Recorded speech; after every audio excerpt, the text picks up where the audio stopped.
और प्रिय है। तो आओ अपन अष्टम अध्याय में प्रवेश कर रहे हैं। आदरणीय नारद जी महाराज जगह राजा पृथु ने संवाद बता रहे पद्म पुराण को कि अथो जर्ववर्तिनम सम्ये बुद्ध्यापन विधि नृपः तम शृणुष्व मया ख्यातम संविधानम समासत। ऊर्ज शुक्ल चतुर्दशाम कुर्यादुद्यापनं व्रती व्रत पूर्ण फलार्थम च विष्णु प्रीत्यर्थमेव च है। द्वारेषु द्वारपालासनं पूज्येन मन्मृमया पृथकं पुण्यशीलं सुशीलं च जयं विजयं च। तुलसी मूल देशे च सर्वतो भद्रोत्तमं चतुर्भीरवर्णैकं सम्यक् शोभाढ्यं समंगलं कृता। श्री नारद जी महाराज जी का राजा पृथु ने कार्तिक मातम का अष्टम अध्याय को वृतांत बता रहा है कि अब मैं कार्तिक मास के व्रत के उद्यापन की विधि सम्यक प्रकार से वर्णन करता हूँ, उसे आप ध्यान दे करके सुनो। इतनी देर तक तो भगवान ने जगह कार्तिक व्रत का नियम और कार्तिक व्रत्या ने के नियमों को पालन करना चाहिए बड़ थकी आपा कथा श्रवण करी। अष्टम अध्याय में राजा पृथु ने नारद जी कह रहे हैं कि अब मैं कार्तिक महीने के उद्यापन की विधि आपको सम्यक रूप से बता रहा हूँ, उसका श्रवण करो। व्रती को चाहिए कि कार्तिक मास में शुक्ल पक्ष की चतुर्दशी को व्रत के संपूर्ण फल प्राप्त और विष्णु भगवान की प्रसन्नता के लिए उद्यापन करना चाहिए। तुलसी जी के ऊपर सुंदर 4 दरवाजे बनवावे, बंदरवार तथा फूलों से सुशोभित करे, चंवर से सुशोभित मंडप बनावे, 4 द्वारों पर मिट्टी के बने हुए पुण्यशील और सुशील जय और विजय नाम के 4 अलग अलग द्वारपाल बिठावे। और तुलसान जी के चमर है जगह ने चमर डुलाओ। तुलसी की जड़ में 4 रंगों से सुशोभित उत्तम सर्वभद्र का चक्र बनाओ। तुलसी जी की जड़ में क्या 4 रंग है जगह, कोई भी उत्तम रंग लेकर के भगवान को सर्वत्र भद्र मंडप बनवाओ। उसके ऊपर पंचरत्न नारियल रख दे और शुद्ध वस्त्र से कलश से आच्छादित करे। सुंदर एक कलश ले, सुंदर वस्त्र लेकर के बिनके कलश न भी आच्छादित करो जल से। उस कलश के ऊपर शंख चक्र गदा पद्म और पीताम्बरधारी लक्ष्मी युद्ध विष्णु भगवान का पूजन करे। कलश के मायने के भगवान ने शंख चक्र गदाधारी पंडित लोग जगह भी ऊपर वे सब चीज़ें जगह वर्णित कर देवे भी के मायने के भगवान की पूजा करो।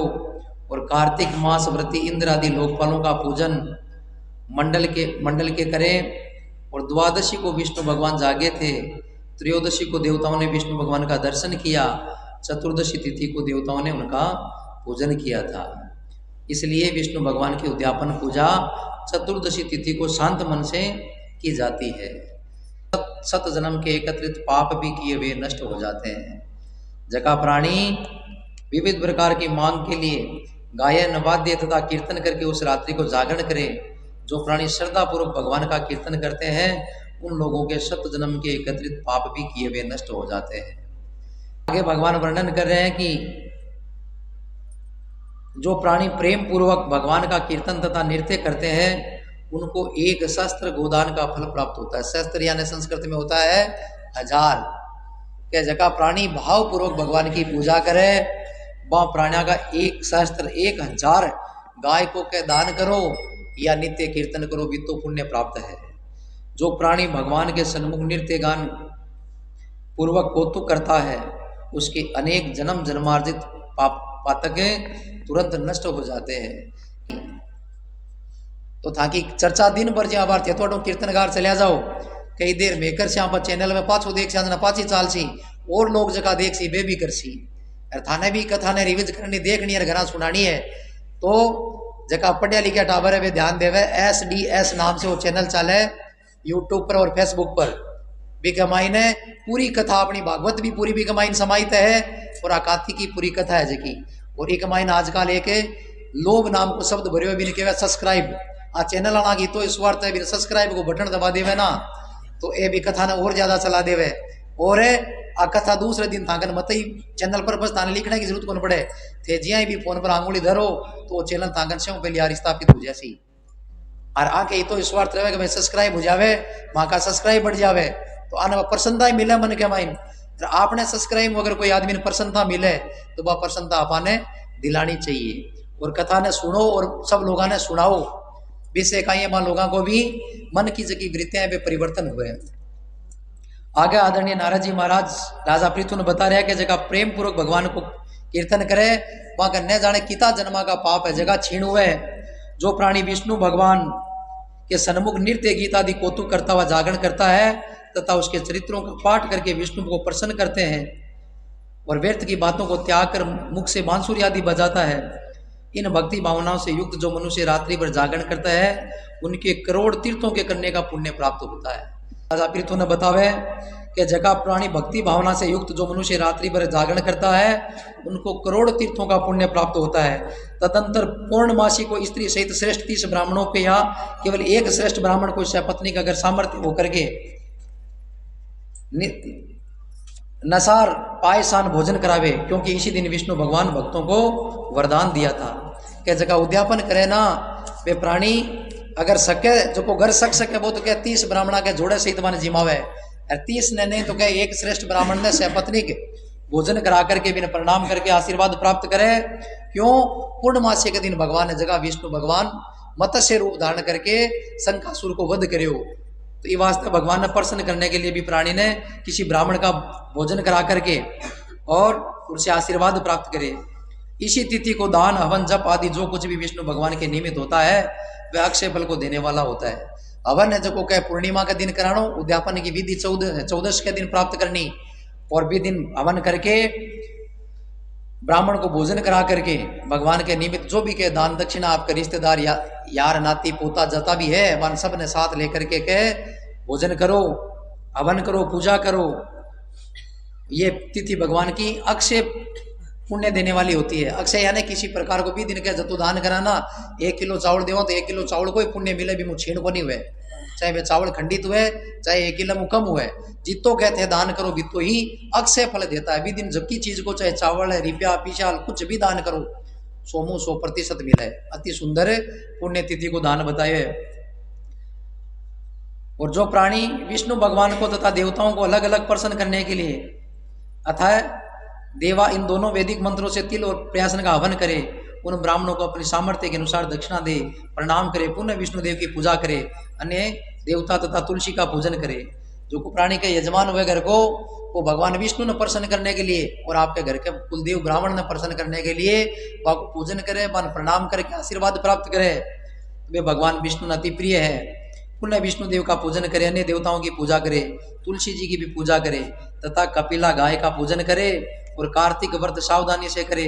व्रत का उपदेश करने वाले सपत्नी के गुरु तथा उस सपत्नीक ब्राह्मणों का वस्त्र आभूषण से पूजन कर क्षमा मांगनी चाहिए। क्या जगह पंडित ने या ब्राह्मण ना भोजन कराओ उनको सपत्नी का आप उनको दक्षिणा दे करके उनको प्रणाम करो उनसे क्षमा याचना करो कि ये ब्राह्मण देवता ये विष्णु भगवान हमसे किसी प्रकार की कोई त्रुटि हुई है तो आप ही अदृश्य रूप में हमारे घर में पधारे हो गुरु बन करके ब्राह्मण बन करके या विष्णु बन करके मैंने भावपूर्वक के कार्तिक का व्रत किया है इसका उद्यापन किया है जो मेरे अंदर सामर्थ्य था मैंने आपको अर्पण किया है आप इसे स्वीकार करके मेरे परिवार पर हमेशा आशीर्वाद बनाए रखो। इन भावनाओं आगे आदरणीय नारद जी महाराज राजा पृथु को बता रहे हैं कि जका भी प्राणी इस व्रत के करने से आपका 7 जन्मा का क्या करेड़ा पाप है माने भी नष्ट कर सके इतनी सुंदर भगवान की यह दिव्य कथा है। भगवान कह रहे कि जो भक्त अपनी पूजा करके मेरे से मंत्र याचना करते हैं सब लोगों की अनुकंपा से मुझ पर विष्णु भगवान की जो को प्राणी के क्षमा याचना करे कि सब लोगों की कृपा हमारे ऊपर विष्णु भगवान बनेड़ा प्रसन्न रहे। इस व्रत के करने से मेरे 7 जन्मों के किए हुए पाप नष्ट हो जावे और मेरी संतान चिरंजित रहे। जगह प्राणी के उद्यापन करे ना वे के अंत में ही प्रकार से भगवान से प्रार्थना करे कि स्वामी मेरे 7 जन्मों के मेरे सारे पाप नष्ट हो जाए और मेरी संतान चिरंजीवी बने। इस पूजा के द्वारा मेरी सभी अभिलाषाएं पूर्ण हो और मेरी मृत्यु के पश्चात मुझे अति दुर्लभ विष्णु लोक प्राप्त हो जाए। हे भगवान, मुझे इस मृत्यु के बाद में दर दर भटकाना मत, मुझे विष्णु लोक की प्राप्ति हो, आने वाली मेरी पीढ़ियां वो चिरंजीवित होकर के इस संसार में आपके भक्त बने और व्रत करने वाले इस प्रकार ब्राह्मणों से क्षमा कर प्रार्थना करे, उनको प्रसन्न करे। पूजा की उन संपूर्ण वस्तुओं को गाय के साथ गुरु को दान देनी चाहिए। जो कि पूजा की वस्तुएं हैं, अगर सके तो क्या गाय भी ब्राह्मण ने दान करो और इसके पश्चात बंधुओं और मित्रों के साथ स्वयं भी भोजन करे। और कार्तिक अथवा माघ मास के उद्यापन के नियम इसी प्रकार कहे गए हैं। इस प्रकार जो प्राणी विधान सहित कार्तिक मास का व्रत और उद्यापन करता है वह पाप रहित होकर मनोविलासित कामनाओं को प्राप्त करता है, अंत में विष्णु लोक में निवास करता है। तीर्थों, दान तथा सब व्रतों को करने से जो फल प्राप्त होता है उनसे करोड़ गुना अधिक पुण्य फल विधि पूर्वक कार्तिक व्रत और कार्तिक स्नान करने से प्राप्त होता है। वे प्राणी धन्य हैं, वे प्राणी पूजनीय हैं, उन्हीं की संसार में जन्म लेना सफल है जिन्होंने विष्णु भगवान की भक्ति पूर्वक तल्लीन होते हुए कार्तिक मास का व्रत किया। और कार्तिक मास का व्रत करने वाले के पुण्य वैसे उसके समस्त पाप कांपते इधर उधर भाग जाते हैं और कहते हैं कि अब हमारा जाना कहाँ होगा।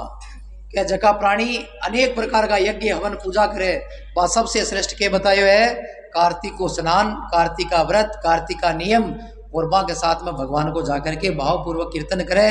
भी श्रेष्ठ के संसार के मन कोई वस्तु नहीं है। भगवान के दिव्य पद्म पुराण की भाषा टीका स्थित कार्तिक माता में श्री कृष्ण सत्य संवाद उद्यापन विधि कथनम नामो अष्टमोध्याय भगवान श्री राधा माधव के चरणों में अर्पण। बोलिए द्वारिकाधीश भगवान की।